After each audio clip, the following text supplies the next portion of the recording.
अजीज़ दोस्तों, अस्सलाम वालेकुम, नमस्ते, सत श्री अकाल, जय जिनेंद्रा, गुड आफ्टरनून। अजीज़ दोस्तों, सॉरी 2-3 दिन वीडियो नहीं बना सका, काफ़ी चीज़ों में उलझा हुआ था। यहाँ पे आपको पता है, यहाँ के सारे मामला खुद ही देखने होते हैं, तो थोड़ा मिस हो गया, लेकिन बहरहाल कोशिश करूँगा कि कंटिन्यू रखूँ। अजीज़ दोस्तों, भारत आने के लिए बस वीज़ा का वेट है। जैसे ही वीज़ा आता है तो मैं फ़ाइनल प्रोग्राम बना के किस शहर में मैं कब होऊंगा वो आपके साथ शेयर करूंगा, ताकि जितने ज़्यादा से ज़्यादा लोगों से मुलाकात हो सके वो मेरे लिए भी अच्छा होगा और आपके लिए भी, ताकि हम एक दूसरे को करीब से जान सकें। अजीज़ दोस्तों, पाकिस्तान की तरफ चलते हैं। बस यहाँ पे हमारे साथ एक बहुत सीनियर सिटीजन खड़े हैं जो कि सामान बेच रहे हैं, उनसे बात करते हैं। अस्सलाम वालेकुम अंकल। वालेकुम सलाम। कैसे हैं अंकल आप? बस ऐसे ही है तुम्हारे सामने। अच्छा, माशाल्लाह बहुत अच्छे लग रहे हैं, बहुत एक्टिव। हाँ हाँ। क्या बेच रहे हैं अंकल आप? ये लाइटर बेच रहे हैं। माचिस से करो किनारा, लाइटर है हमारा, बगैर गैस का, बगैर सेल का। ये सिर्फ चूल्हे में आग लगाता है और कहीं आग नहीं लगाता। और जो आग लगाने वाली आती है, बजाय चूल्हे के बनी कहाँ आग लगाती है, वो तो ऐसी आग लगाती है, माँ को बेटे से जुदा करती है और भाई से भाई को जुदा करती है। आग लगा दूँ इस घर में, आपस में लड़वा देती है। इंडिया चांद पे उतर गया और अब का पाकिस्तान हरामीपन पे उतर गया। पेट्रोल के रेट बढ़ाए चले जा रहे हैं, बिजली के बिल बढ़ाए चले जा रहे हैं। जो सच बोले वो गद्दार है और जो झूठ पे झूठ बोले वो हकदार है। जिए पाकिस्तान। ये वतन हमारा है, समझ में नहीं आ रहा है, ये किसी की समझ में नहीं आ रहा है ये हो क्या रहा है। अपने को आज उनकी जान मन के खा रहे हैं सियासतदान। जीवे जीवे पाकिस्तान। पाकिस्तान का मतलब क्या? सारे पैसे दिल्ला और मुल्क से फरार हो जाए। पाकिस्तान जिंदाबाद, और पाकिस्तान से जिंदाबाद नहीं तो मार दिया जाएगा। लाहौर लाहौर है और कराची उसका शोर है, कमा के देता है। जो गया उसका कोई गम नहीं, और जाए वो उससे भी कम नहीं। बजाते रहो और सामने आले की तपाते रहो। जिसकी तबरीब नहीं कर जाए, बुरा नहीं मानना डायलॉग है। कराची में गटरों की कीचड़ और हुकूमत है लीचड़। कराची एक समंदर है और हर नस्ल के लोग इसके अंदर हैं।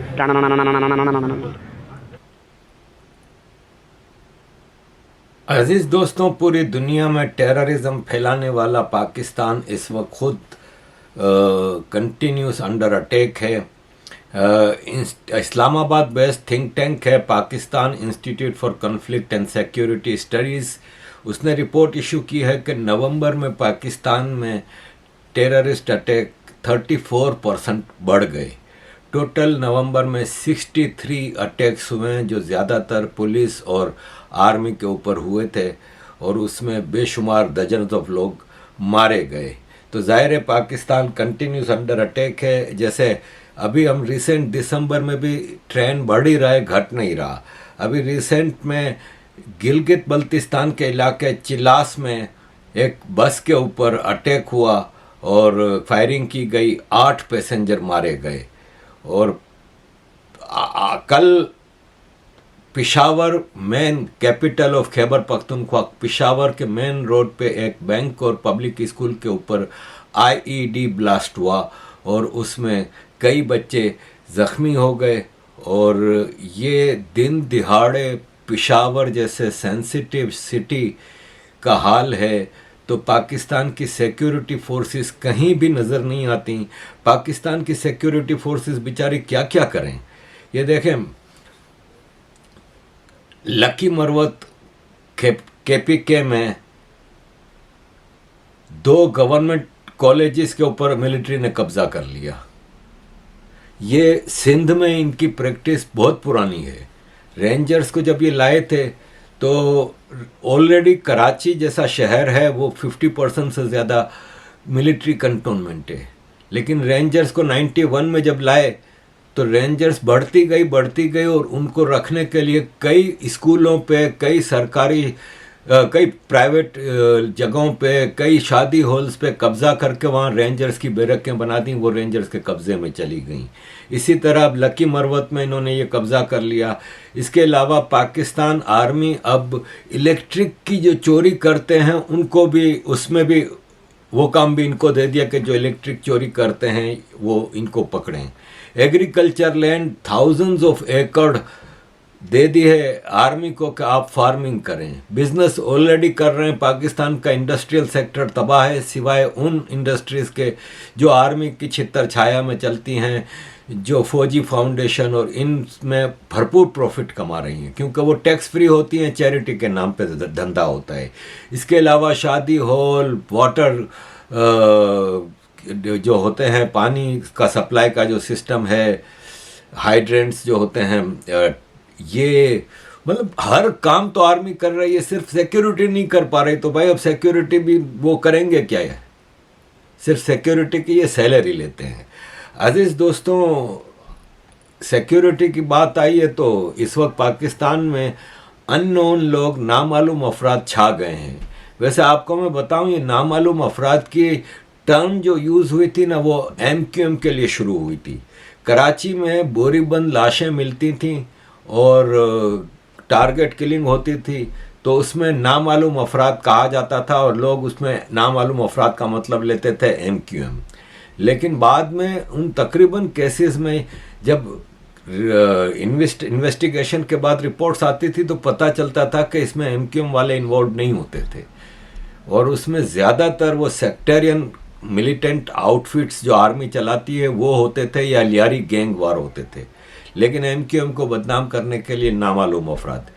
फिर इसके बाद पाकिस्तान में जब आर्मी ने, ISI ने लोगों को उठाना शुरू किया, पंजाब में जैसे हुआ, सिंध में MQM के लोगों को उठाया गया, KPK से पठानों को, जैसे इस्लामाबाद से एक बहुत बड़े पुलिस इंस्पेक्टर गायब हो गए थे पिशावर जाते हुए, पता खबर यह आई थी, नामालूम अफराद।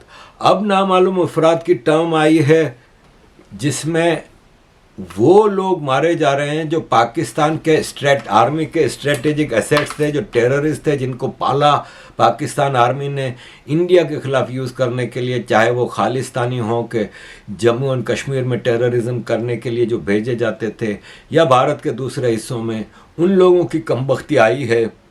लेटेस्ट विक्टिम है डेरा गाजी खां के जेल में साजिद मीर नामी एक टेररिस्ट रहता था।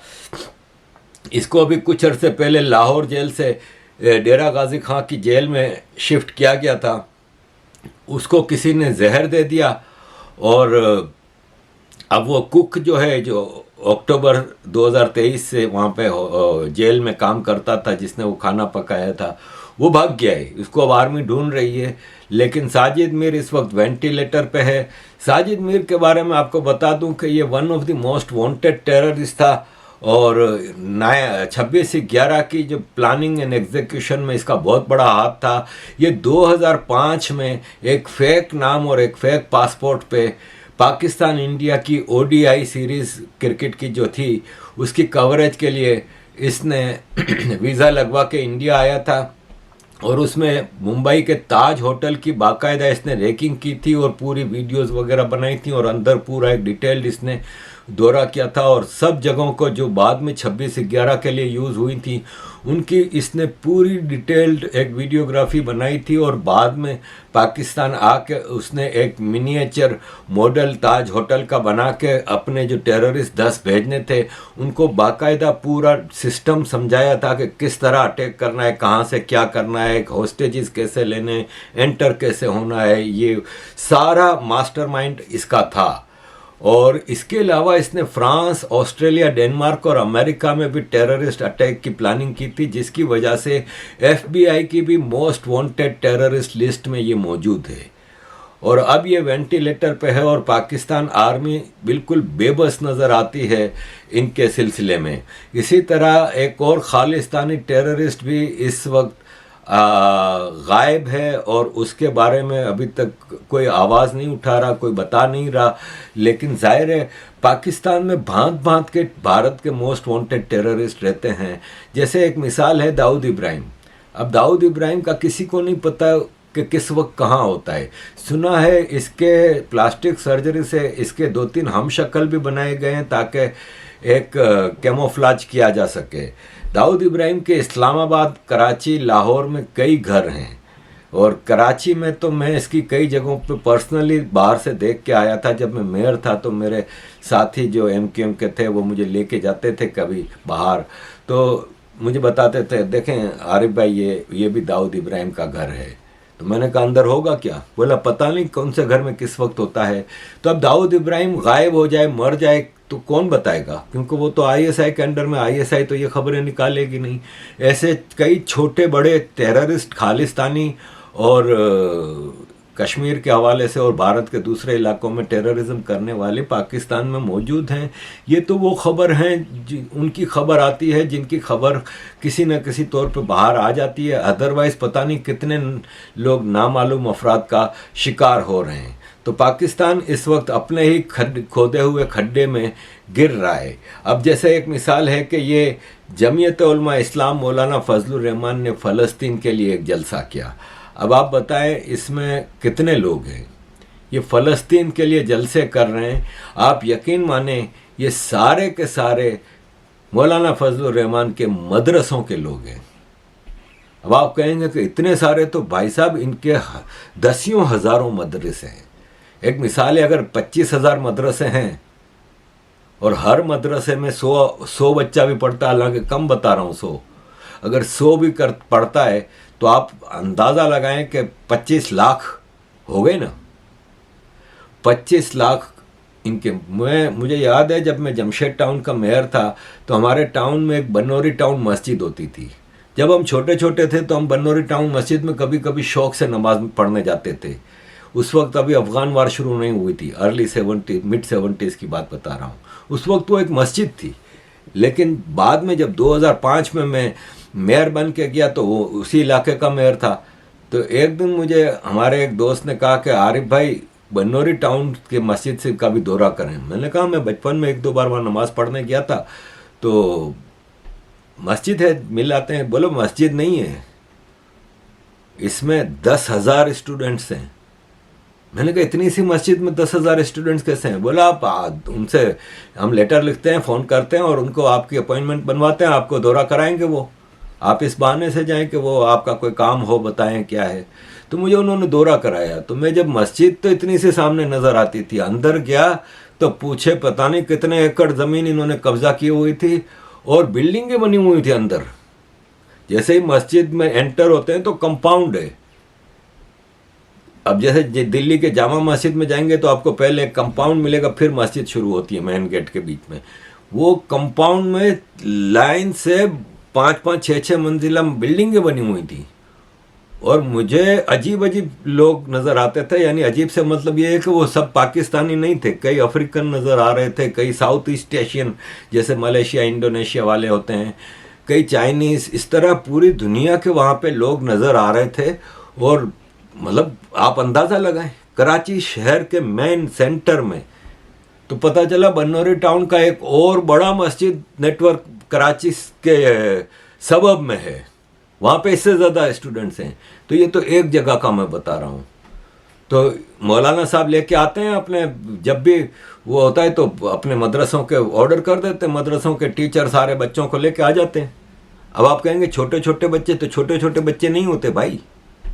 जो मदरसे में गया हिफ्स करने के लिए, उसको वो कहते हैं हम मैट्रिक भी कराएंगे, इंटर भी कराएंगे और बीकॉम भी कराएंगे, मतलब ग्रेजुएशन तक हम उनको पढ़ाएंगे। और साथ में इस्लामिक, वो इस्लामिक की आड़ में फिर अपने टेररिस्ट तैयार करते हैं। और फिर उनमें से एक गिनती के कुछ लोग सिलेक्ट किए जाते हैं पाकिस्तान आर्मी की एक थिंक टैंक, उनमें से रिपोर्ट्स आती हैं मदरसे में कि जैसे सपोज हमारे पास ये 500 बच्चे हैं जो इस साल ग्रेजुएशन किया है। अब उसका पूरा ज़िंदगी का रिकॉर्ड देखते हैं कि उसका ग्रूमिंग कैसे हुई है, उसका माइंडसेट कैसा है, आया वो पूरी तरह इस्लाम के लिए मरने मारने के लिए तैयार है। उसमें से 500 बच्चों में से 5, 10, 20 सिलेक्ट किए जाते हैं जो हर चीज़ में माहिर हों और मेंटली प्रिपेयर्ड हो मरने मारने के लिए। और फिर उनसे टेररिज्म का काम लिया जाता है। उनमें से जो लोग इंटेलेक्चुअल साइड पे एक्टिव होते हैं उनको कहीं सरकारी ऑफिस में डाल दिया, किसी को आर्मी में डाल दिया, किसी को मीडिया में डाल दिया। इस तरह इनका डिवीज़न होता है, कोई वकील बन जाता है। मतलब हर शोबे में, हर वॉक ऑफ लाइफ में ये अपने मदरसे के लोग इस तरह इंडक्ट करते हैं। और फिर बाकी मेजॉरिटी ऑफ देम अनपढ़ जाहिल रह जाते हैं, जो उनको फिर छोड़ दिया जाता है वो अपनी ज़िंदगी में ऑलरेडी। और ये सब मदरसों के टीचर और बड़े स्टूडेंट्स के नीचे से गुजरते हुए जाते हैं, ताकि उनका सेक्सुअल एक्सप्लॉयटेशन इतना हो जाता है कि ये सारी ज़िंदगी के लिए ग़ुलाम बन के रह जाते हैं, कि इनकी वीडियोस होती हैं, इनके ऊपर एक टोटल कंट्रोल होता है।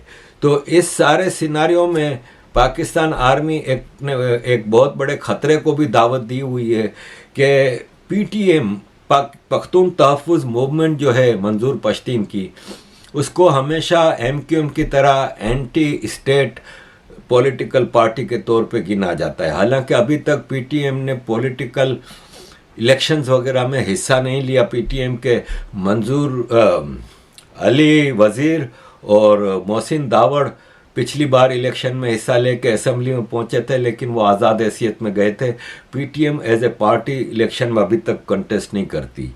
बलूचिस्तान में तुर्बत में जो आपको पता है मौला बख्श बालाच मौला बख्श का जो एक्स्ट्रा जुडिशल किलिंग हुई थी, मैंने आपको बताया था, जिसके लिए प्रोटेस्ट वगैरह हो रहे थे, तो मंजूर पश्तीन वहाँ पे गए, लेकिन जाते वक्त पुलिस ने इनकी जो लश्कर काफिला जा रहा था इनका, उस पर फायरिंग की। जवाब में पख्तूनों के पास हथियार होता है, पख्तूनों का तो जेवर है हथियार, तो जवाब में यहाँ से भी किसी ने फायरिंग कर दी। तो मंजूर पश्तीन के अरेस्ट वारंट इशू हो गए और फ़ौरन आर्मी ने ऑपरेशन करके मंजूर पश्तीन के काफ़िले में से मंजूर पश्तीन को अगवा कर लिया, अरेस्ट कर लिया और इसको डेरा गाजी खां KPK की जेल में भेज दिया गया है। PTM ने स्ट्रॉन्ग वार्निंग इशू की है कि ये आपने अच्छा नहीं किया, आप हज़ारों लाखों टेररिस्ट को आवाज़ दे रहे हैं, क्योंकि अगर आपने ये नहीं किया तो फिर हमारे पास मिलिटेंसी के अलावा कोई रास्ता नहीं रह जाता। बाचा खान की जो ANP थी ना, वो एक तरह से गांधी मतलब वो सरहदी गांधी थे ना, तो वो भी नॉन वायलेंस को प्रीच करते थे। ये और बात है कि ANP बाद में नॉन वायलेंट नहीं रही थी और ANP तो फिर तकरीबन नाम की रह गई थी, आज भी नाम की है, लेकिन पख्तून लीडरशिप चेंज होती रही। अयूब खान के ज़माने में अयूब खान ने कराची में पख्तूनों के लश्कर भेजे थे और अयूब खान का अपना बेटा गौहर अयूब उसकी क़यादत कर रहा था और कराची में इन्होंने कई जगह आबादियों पे हमले करके लोगों को मारा था। 1986 में औरंगी टाउन कराची में पख्तूनों ने बाकायदा मुहाजिर आबादियों पे 3 दिन तक मुहासरा करके इनकारसरेट करके लोगों को मारा था, फायरिंग कर करके, और कई 100 लोग मार दिए गए थे। औरंगी टाउन का वो वाक़या आज भी कराची के लोगों में के जहनों में आबाद है। तो ये नहीं है कि पख्तून नॉन वायलेंट थे, पख्तून बिल्कुल अफ़गान वार के बाद बाकायदा इनको खुली छूट दी गई थी वायोलेंस की, क्योंकि वो पाकिस्तान की पंजाबी आर्मी की डिज़ाइंस पे चलते थे। लेकिन फिर पख्तून लीडरशिप दे दी गई इमरान खान को, और इमरान खान एक तालिबान खान है।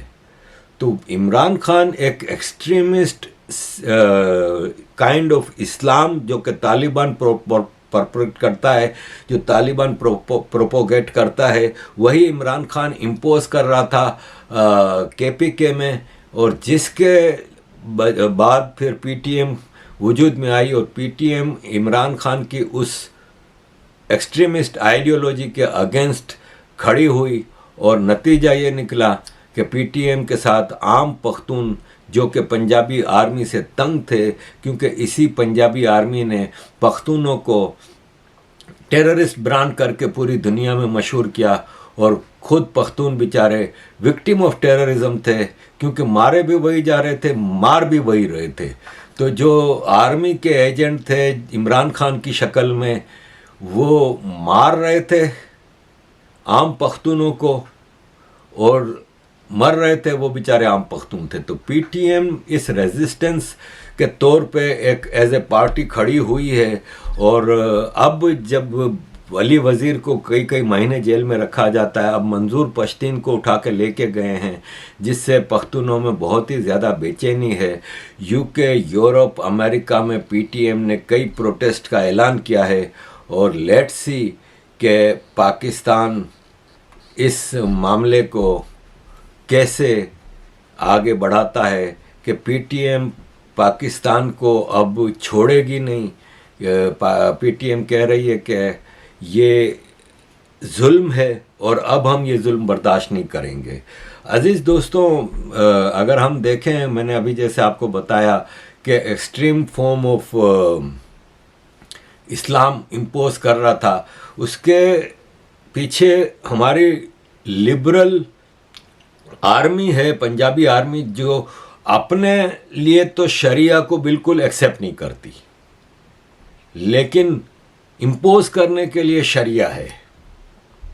इसकी वाज़ेह मिसाल ये ले लें कि लाल मस्जिद इस्लामाबाद पाकिस्तान आर्मी ने हमेशा एज ए स्ट्रेटेजिक एसेट्स के तौर पे इस्तेमाल किया।